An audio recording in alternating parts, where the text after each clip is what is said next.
muito É. a Deus. Sendo assim, eu tenho uma pista para o que seria a marca da besta. Se o Apocalipse todo é uma dinâmica do diabo imitando a Deus, para eu saber o que é a marca da besta, eu tenho que saber o que ele está imitando. A marca de Jesus, ou a marca de Deus, a marca... O que seria? Vamos raciocinar. Eu quero deixar bem claro isso, pessoal. Vejam bem, a chave hermenêutica é essa. Para eu saber o que é a marca da besta, eu tenho que saber o que ela está falsificando. Vou dar um exemplo para vocês. Se eu falar o seguinte, olha, a Polícia Federal acabou de apreender 4 toneladas, estou exagerando. A Polícia Federal acabou de apreender 28 caixas de Rolex falsificado. Daqui a 2000 anos, se o pessoal quiser saber o que é o Rolex falsificado, eles têm que voltar hoje e saber o que é o Rolex. Rolex falsificado não é uísque. Exato. Rolex falsificado não é caneta. Rolex falsificado não é celular. Qual a única coisa que pode ser um Rolex falsificado? Um relógio. Um relógio. Ponto. Quem desconhece o que é o Rolex hoje, vai inventar um monte de coisa. Que o Rolex é um uísque falsificado, que o Rolex é um óculos falsificado, que o Rolex é um... Mas quem conhece a mentalidade fala que o único Rolex falso é relógio. Porque ele está falsificando um Rolex, é um relógio. Concorda comigo? Perfeito. Beleza. Se a marca da besta é a falsificação de algo de Deus, eu tenho que descobrir o que está falsificando. É um uísque? É uma caneta? O que é? Quando você vai ao Antigo Testamento, Deus dá uma ordem aos hebreus lá no livro de Deuteronômio, e essa ordem aqui é precisa porque aqui Deus resume qual é a essência do judaísmo. Aqui a essência do judaísmo está aqui, olha, que é o Shema Israel, Adonai Eloheinu, Adonai Echad. Eu ouvi Israel, o Senhor teu Deus é único. Leia para mim, por favor, Deuteronômio capítulo 6, esse versículo aqui em diante, ó.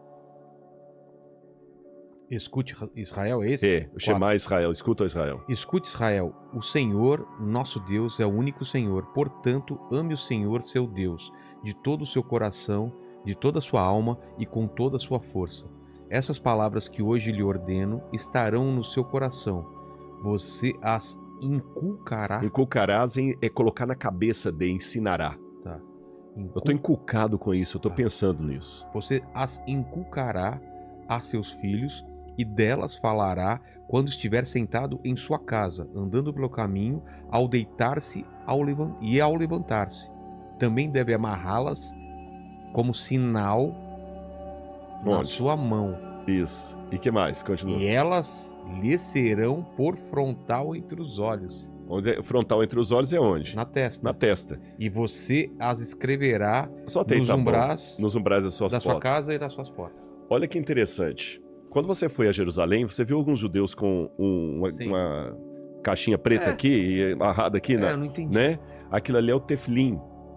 O tefilim é justamente o cumprimento do que está aqui em Deuteronômio. Ele pega o resumo da lei, que é o Shema Israel, Adonai Eloheinu, Adonai Echad, que é o resumo da lei, e ele coloca na testa e na mão. Enrola e vai orando. E o anticristo coloca também um sinal onde? Na testa, só que na mão direita. Tá vendo a paródia? É a bolsa igualzinha da Louis Vuitton. É um relógio Rolex falso. Quando perguntaram a Jesus qual é o maior dos mandamentos, ele resumiu a lei e falou o seguinte: a lei é o seguinte, amar a Deus sobre todas as coisas e ao próximo como a ti mesmo. Certo. Quando você pega os 10 mandamentos, os 4 primeiros mandamentos da lei de Deus, amar a Deus sobre todas as coisas, não tomar o nome de Deus em vão, tá certo? Não ter outros deuses diante de Deus, não tomar o nome de Deus em vão, não adorar imagem de escultura e guardar o Shabat. Esses 4 primeiros mandamentos são os compromissos do ser humano com Deus. Do 5º mandamento até o 10º são compromissos do ser humano com o ser humano. Você tem que honrar pai e mãe, não matar, não adulterar, não roubar, não sei o quê. Percebeu? A primeira tábua da pedra são meus compromissos com Deus. Entendi. A segunda parte da pedra, meu compromisso com você. O Shabat eu guardo para Deus. O não adulterar é compromisso com a minha esposa. O não adorar imagem e escultura é com Deus. Honrar pai e mãe é com os meus pais. E Jesus falou, disso resume a lei. Amar a Deus é o semelhante. Aí quando você vai para o Apocalipse, a parte que abre justamente a besta É Apocalipse capítulo 11, versículo 19, que fala o seguinte: viu o sinal no céu, e eis o santuário de Deus aberto no céu, e dentro do santuário a arca da aliança no seu santuário. A arca da aliança, você sabe que é a arca dos 10 mandamentos. Que as tábuas estão lá, o maná e... Exatamente, e os 10 mandamentos, e a vara de Arão. E a vara de Arão. E aqui, quando fala dos que iam lutar contra a besta, aqui fala em várias passagens isso aqui, olha os que iam lutar contra a besta, esse último verso aqui, ó. O dragão ficou? Isso. O dragão ficou irado com a mulher e foi travar guerra com o restante da descendência dela. Por que com o restante da descendência dela? O que sobrou dela? Porque a mulher lá na frente vai se juntar com o dragão. Certo. Com a besta. É. Então o que sobrou dela? Porque ela mesma virou a casaca. É o que sobrou do cristianismo. O dragão vai travar guerra com o que sobrou do cristianismo. E qual a característica do grupo que sobrou do cristianismo? Ou seja, os que guardam os mandamentos de Deus e têm o testemunho de Jesus. Ou seja, o testemunho de Jesus, eles creem em Jesus e guardam os mandamentos de Deus. Então, quando o anticristo começar... E esse mesmo versículo ele é repetido mais 2 vezes aí no capítulo 14 e no capítulo 13. Ou seja, quando o anticristo começar, ele vai unificar o mundo e ele vai criar dispositivos legais que vão contrariar a lei de Deus. E a grande berlinda é: eu sigo agora o establishment do mundo que vai unificar o mundo, ou eu vou ser fiel à minha consciência? Tá certo? É isso que nos aguarda. Mas eu sei que tem gente para falar.